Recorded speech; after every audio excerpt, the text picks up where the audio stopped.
বারুইপুর কাণ্ডে কড়া প্রশাসন। বারুইপুর নরেন্দ্রপুর সোনারপুরে জারি হয়েছে বিএনএসএস এর 163 ধারা।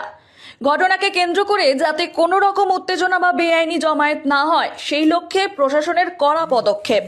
ঘটনার তদন্তে গঠন করা হয়েছে বিশেষ তদন্তকারী দল বা সিট। ওই দলে রয়েছে দক্ষিণ 24 পরগনার অতিরিক্ত পুলিশ সুপার পঙ্কজ দত্ত, বারুইপুরের SDPO Abhishek Ranjan, court officer Jayanta Das, Rony Sarkar, বারুইপুরের এসওজি সৌমেন দাস, বারুইপুরের আইসি জয়ন্ত পোদ্দার, আইও দিগন্ত মণ্ডল।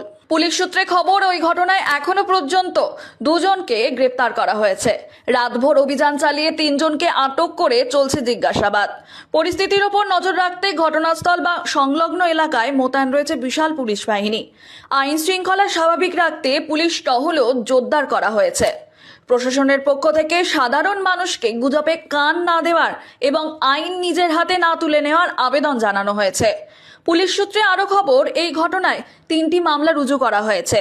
নাবালিকাকে খুন এবং যুবককে পিটিয়ে খুন এবং পুলিশের ওপর হামলার ঘটনাতেও মামলা রুজু হয়েছে।